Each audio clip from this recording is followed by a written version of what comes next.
taklid mazhab membabi buta. Membabi buta. Mazhab itu perkara yang penting. Setahu saya ulama-ulama salaf, ulama-ulama sunnah rata-rata bermadhab. Contoh seperti penulis-penulis buku akidah seperti Abu Utsman As-Sabuni, ya, akidah ashabil hadis dia bermadhab Syafi'i. Contohnya Imam Ibnu Khuzaimah punya kitab Tauhid. Imam Ibnu Khuzaimah adalah ulama Syafi'iyah. Dia punya buku akidah dan dia bermadhab salaf. Contohnya Al-Muzani punya buku judulnya Syarh Sunnah, muridnya langsung Imam Syafi'i. Dia bermadhab apa? Salaf, ya. Nanti semua ulama-ulama penulis akidah semuanya bermadhab fikih. Secara akidah mereka sama, secara fikih mereka berbeda-beda. Ada yang bermadhab Syafi'i, ada yang bermadhab Hambali, ada yang bermadhab apa? Hanafi. Contoh Ibnu Abilis Al-Hanafi punya buku Syarah Aqidah Tahawiyah. Akidahnya akidah salaf, dia madhab fikihnya madhab apa? Hanafi. Paham? Contohnya lagi Abu Ja'far At-Tahawi. Abu Ja'far At-Tahawi punya buku Matan Tahawiyah. Secara akidah salaf, secara fikih dia bermadhab apa? Hanafi. Contohnya Imam Abu Hanifah punya buku judulnya Al-Fiqhul Akbar tentang akidah. Dia imamnya madhab Hanafi. Paham? Imam Ahmad bin Hanbal punya buku Rad ala Al-Jahmiyah wa Zanadiqah, bantahan terhadap kelompok Jahmiyah dan Zindik, ahli Zindik. Dia pendirinya madhab apa? Hambali. Contohnya Ibn Taimiyah rahimahullah bermadhab apa?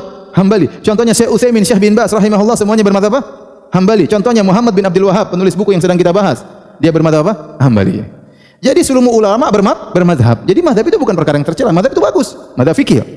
Bagus, membuat orang mudah untuk belajar fikih. Kalau kita bisa belajar mazhab Hambali dari awal sampai akhir itu bagus. Setelah itu baru kita kembangkan perbandingan mazhab misalnya. Seorang belajar di Indonesia misalnya belajar fikih Syafi'i dari awal sampai akhir itu yang terbaik. Setelah itu mulai dia perkembangkan misalnya, ya. Maka tidak boleh kita mencela orang yang bermazhab, tidak boleh. Toh ulama-ulama kita semua juga bermazhab. Yang tidak boleh adalah fanatik buta, itu yang tidak boleh. Yang tadi dicela oleh Imam Ahmad. Saya heran mereka tahu sanad sahih tidak, kenapa ikut perkataan apa? Sufyan Ats-Tsauri. Oleh karenanya para ulama tidak pernah mengajarkan taklid buta. Makanya Imam Syafi'i belajar sama Imam Malik, tapi dia mazhabnya bukan mazhab Maliki, paham? Padahal dia muridnya Imam Malik. Makanya Imam Syafi'i juga belajar kepada mazhab Hanafi, Abul Hasan Asy-Syaibani, murid langsungnya Abu Hanifah. Tapi ternyata Imam Syafi'i tidak jadi bermazhab Hanafi. Dia bikin mazhab baru namanya mazhab apa? Syafi'i. Contohnya Imam Ahmad belajar sama Imam Syafi'i, ternyata Imam Ahmad tidak jadi bermazhab Syafi'i, dia bermazhab apa? Hambali. Contohnya Al-Muzani, ya. Ada kitab fikihnya judulnya Mukhtasar Al-Muzani. Al-Muzani murid langsung Imam Syafi'i, dia menulis buku judulnya Mukhtasar Al-Muzani. Yang buku ini dia ambil dari ceramah-ceramah Imam Syafi'i yang dia dengar dan juga sebagian dari kitab Al-Um karangan Imam Syafi'i. Tapi dalam buku tersebut betapa sering dia mengatakan Imam Syafi'i mengatakan demikian, saya berpendapat lain. Imam Syafi'i mengatakan saya berpendapat yang lain. Tidak ada. Imam tidak pernah mengajar untuk taklid, tidak ada. Imam Ahmad tidak pernah mengajar taklid, Imam Syafi'i tidak pernah mengajar taklid. Abu Hanifah Malik tidak pernah mengajarkan taklid. Imam Malik yang berkata kullun yu'khadhu min qawli wa yurad ila sahib hadzal qabr. Semua orang boleh diambil perkataannya, boleh dibuang kecuali Nabi. Maksud saya juga demikian. Perkataan saya boleh kalian ambil, boleh kalian buang kecuali Nabi, kata Imam Malik rahimahullahu taala. Yang tercela adalah fanatik mazhab yang membabi buta yang tidak boleh. Contoh, ente tidak boleh keluar dari mazhab Syafi'i sama sekali. Oh, enggak boleh. Apakah Imam Syafi'i nabi? Bukan. Kalau dia bukan nabi, dia mungkin salah atau tidak? Mungkin. Oh, buktinya murid-murid menyelisih dia, murid-muridnya langsung menyelisih dia. Kenapa kamu harus mewajibkan saya harus ikut mazhab Syafi'i dari A sampai Z? Itu tidak benar kalau begitu. Ya kita bilang ente belajar bagus, tapi tidak boleh mengatakan harus, tidak boleh wudumu, salatmu semuanya tidak boleh keluar dari mazhab Syafi'i, itu tidak benar. Seakan-akan Imam Syafi'i adalah seorang yang maksum tidak punya salah. Wong Imam Syafi'i saja merubah pendapatnya.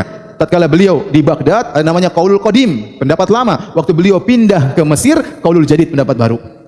Dia saja merubah pendapat. Dia tidak pernah merasa dirinya sebagai seorang yang maksum. Imam Ahmad dalam satu permasalahan terkadang 4 riwayat. Kadang dia ngomong gini, kadang dia ngomong gini, kadang dia ngomong gini, kadang dia ngomong gini. 4 pendapat dalam satu masalah. Menunjukkan ada ijtihad beliau yang berubah karena beliau manusia, bukan Nabi sallallahu alaihi wasallam. Demikian juga Imam Malik dan juga Imam Abu Hanifah, ya. Oleh karenanya Imam Abu pernah menegur Yakub, ya. Abu Yusuf, ya Abu Yusuf, kenapa kau catat semua yang aku katakan? Bisa jadi saya ngomong begini besok saya rubah. Kata Imam Abu Hanifah kepada muridnya Abu Yusuf, ya. Oleh karenanya yang jadi masalah adalah fanatik madhab yang membabi buta. Pokoknya harus begini, tidak boleh tidak begini. Tapi terkadang orang-orang ini aneh. Mereka bilang mazhab, begitu menyelisih hawa nafsu, mazhabnya ditinggalkan.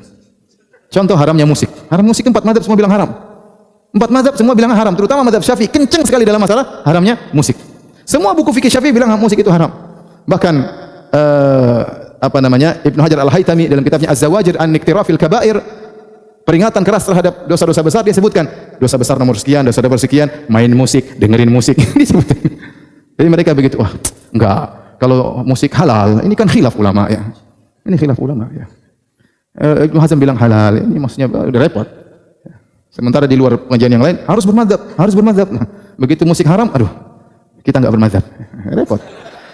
Jadi ikhwan, bermadhab itu baik. Jangan pernah ada salafi yang mencela madhab ya, tidak boleh. Saya katakan tadi ulama salaf semuanya bermadhab ya. Tapi kita nggak boleh bilang madhab itu wajib. Kalau madhab itu wajib, bagaimana dengan para sahabat sebelum Imam Malik, Imam Abu Hanifah, mereka bermadhab apa? Enggak ada. Mereka madhab Rasulullah sallallahu alaihi wasallam ya. Gimana tabi'in yang sebelum para, tapi intinya madhab itu bagus, intinya kita belajar sama. Ente belajar sama saya, sebenarnya kan ente madhab Firanda sebenarnya.